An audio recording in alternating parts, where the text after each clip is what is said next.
It was a cold evening in the city, the kind where the streets feel unforgiving, and the people passing by seemed too caught up in their own world to notice anything or anyone around them. Among the crowds, slouched against the wall of a high-end restaurant, sat an old man wrapped in layers of worn-out clothes. His beard was unkempt, his hands rough and cracked from the cold, and his eyes, tired yet still holding on to some distant hope, scanned the people walking past. To most, he was invisible, just another homeless man, another part of the background that no one wanted to acknowledge. But tonight, someone did. A tall, sharply dressed man in an expensive suit suddenly stopped in front of him. The homeless man looked up, surprised. It wasn't often that people actually saw him. The man in the suit smiled, a smile that didn't quite reach his eyes. "Hungry?" he asked, his voice smooth, almost too polite. The old man hesitated. He had learned the hard way that kindness wasn't always what it seemed, but hunger had a way of making decisions for you. He nodded slowly. "Good," the man said, clapping his hands together. "Let's get you a meal." For the first time in a long while, the homeless man felt a flicker of warmth, not just from the promise of food, but from the idea that, maybe, someone actually cared. He struggled to his feet, following the well-dressed stranger into the glowing entrance of the restaurant. The scent of rich spices and freshly cooked meat filled the air. The warmth inside was overwhelming. After the biting cold of the streets, the homeless man could feel eyes on him the moment he stepped inside. Conversations paused. Forks and knives clinked against plates as people turned to stare. He shifted uncomfortably, suddenly aware of how out of place he was. His clothes were tattered, his shoes barely held together, and the dirt on his skin was impossible to ignore in the brightness of the chandeliers above. The man in the suit led him to a table near the center of the restaurant, where the lighting was the brightest, ensuring that everyone could see. The homeless man didn't think much of it at first. He was too focused on the idea of a warm meal. Menus were placed in front of them, and the wealthy man waved a hand casually. "Order anything you want," he said. The old man hesitated, his fingers tracing over the glossy pages of the menu. The prices made his heart race. He hadn't touched food that cost this much in years. Maybe never.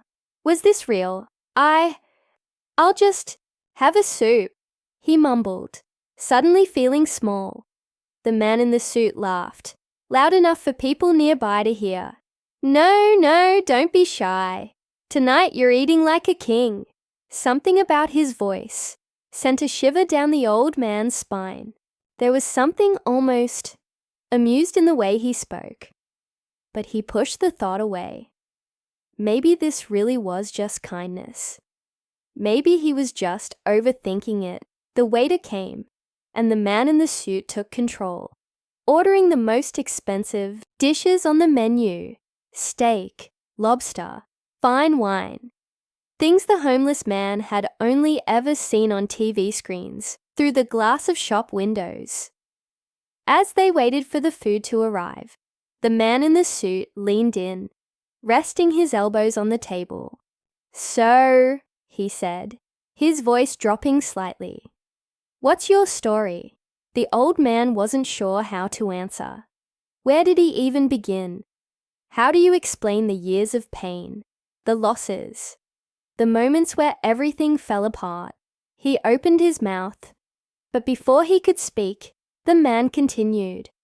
"See, I like to help people like you," he said, a smile playing at his lips.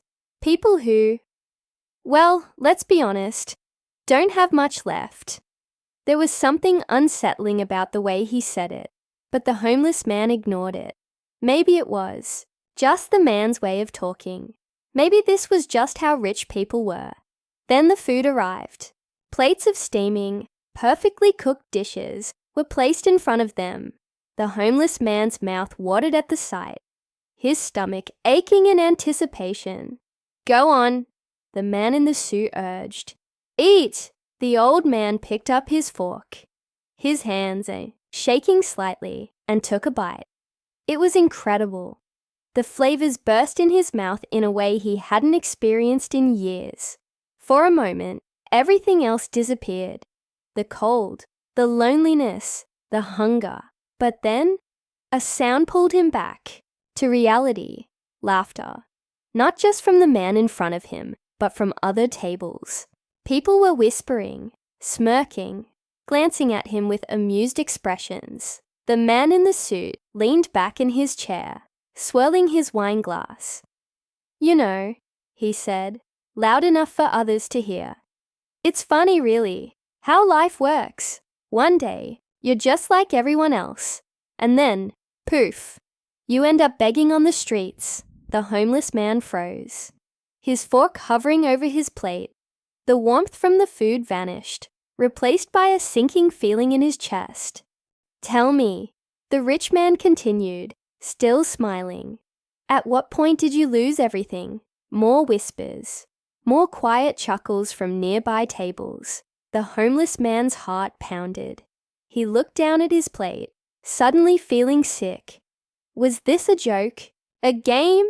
His hands clenched into fists under the table. He wanted to leave, but his body wouldn't move. And then, the man in the suit did something that made the entire restaurant erupt into quiet, entertained laughter. The homeless man's breath caught in his throat. This wasn't kindness. This wasn't generosity. This was a show, and he was the entertainment. The homeless man swallowed hard, his appetite disappearing as quickly as it had come.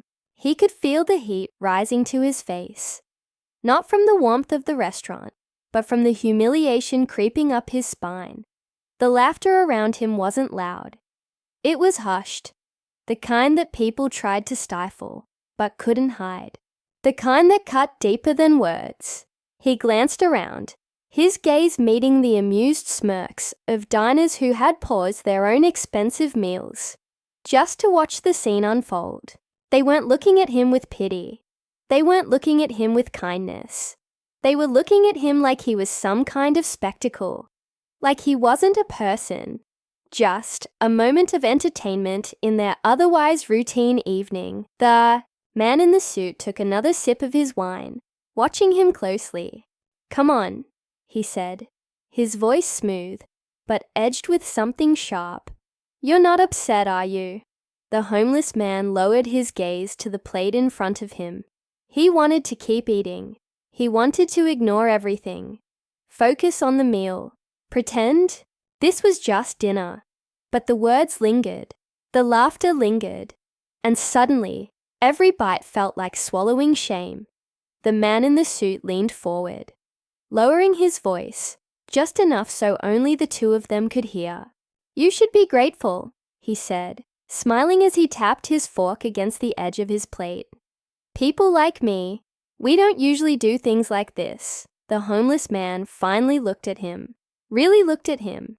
He had thought, just for a second, that this man was different, that this night might have been something good. But now he saw the truth. The polished suit, the charming smile, the fake generosity. It was all just part of the act. He wasn't here to help. He was here to prove something. And then, the man in the suit did something unexpected. He pulled out his phone, angled it just right, and snapped a picture. The flash was quick, but the damage was instant. The homeless man's stomach twisted. He knew what was coming next. He had seen it before. People taking pictures of him from across the street, filming him without his knowledge, turning his suffering into a post for likes and shares.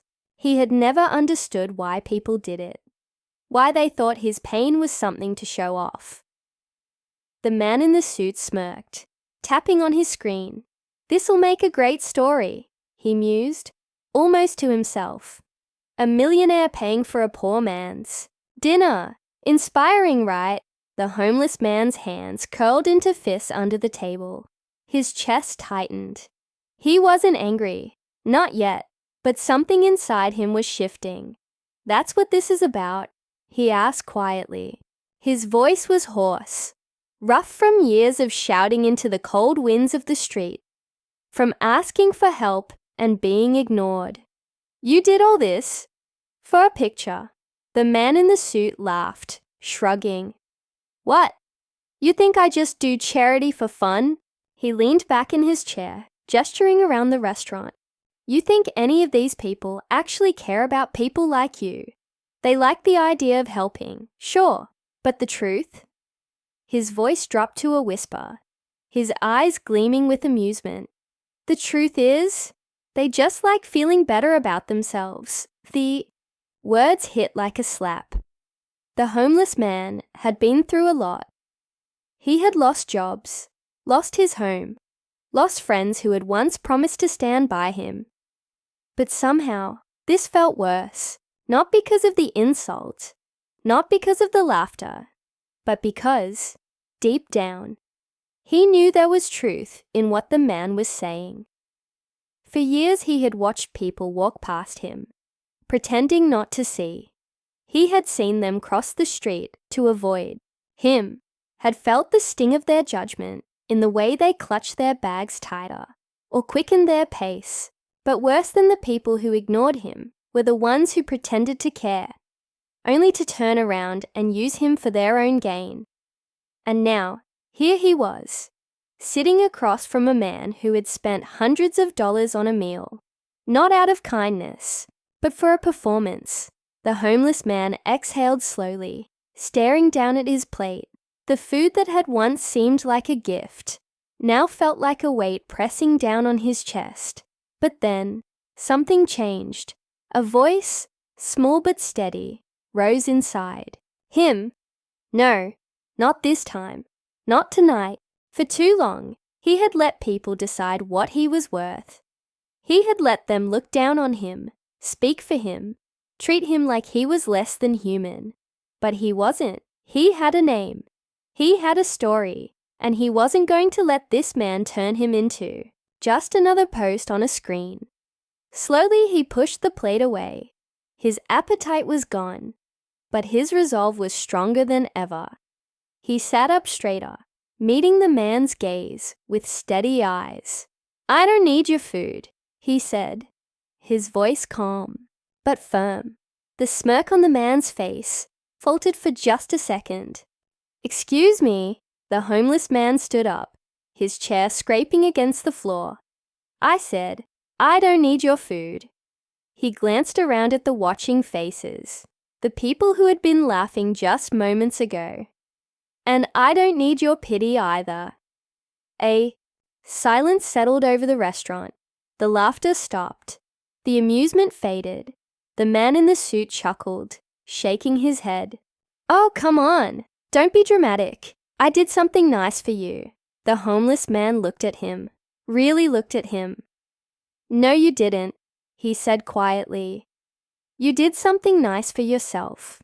With that, he turned and walked toward the exit.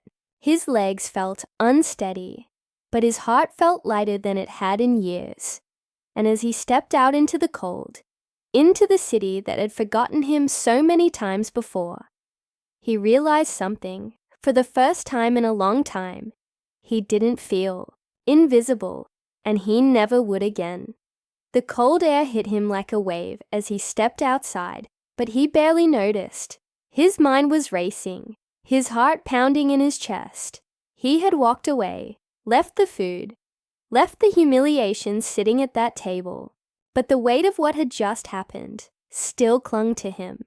For a moment, he stood there, staring at the street, unsure of what to do next. He had no plan, no destination. The city stretched before him, vast and indifferent, just as it always had been.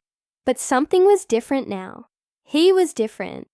Behind him, the door of the restaurant swung open. "Hey!" He turned, half expecting the rich man to be standing there, maybe with another cruel joke, another mocking smile. But it wasn't him. It was someone else. A woman. She was a waitress, still in her uniform, her breath visible in the cold night air. She hesitated for a second, then stepped closer, holding out something wrapped in a napkin. "Here," she said. "It's not much, but—" The homeless man looked at the napkin in her hands, then up at her face. There was no mockery in her eyes, no amusement, just kindness. He shook his head. "I don't want charity." "It's not charity," she said. "It's just food." For a long moment, he didn't move. Then, finally he took it. It was warm. A simple sandwich. Nothing like the expensive meal he had just left behind. But somehow it meant more. "Thank you," he said, his voice quieter than he expected. She nodded, glancing back toward the restaurant. That guy. He does this kind of thing a lot. Makes himself look good at someone else's expense. Her expression hardened. "It's disgusting." The homeless man looked down at the sandwich, then back at her. "Why do you work for him?" She let out a small bitter laugh. "Because I have to. Rent doesn't pay itself." She sighed, shoving her hands into her pockets. "But I hate it. I hate the way people like him treat others. Like they're disposable." He understood that feeling all too well. "Well," he said, shifting the sandwich in his hands. "Not everyone's like that." She gave him a small smile. "No, they're not." For the first time in a long while, the homeless man felt something stir inside him, something that had been buried under years of hardship. Hope. He wasn't just some invisible figure on the street. He wasn't a punchline in a rich man's joke. He was a person, and people like him still mattered. As the waitress turned to leave, she paused. "Hey," she said, "there's a shelter a few blocks from here. It's not much, but they help people get back on their feet. Maybe you could check it out." He considered it. He had spent so long thinking that help was just another way for people to feel better about themselves. But maybe sometimes it was real. "Maybe I will," he said. She smiled again, then disappeared back into the warmth of the restaurant. He stood there for a moment, feeling the sandwich's warmth in his hands, feeling something he hadn't in a long time. Possibility. Then with a deep breath, he turned and started walking. Not aimlessly, not without purpose. For the first time in years, he was walking toward something, and this time, he wasn't looking back.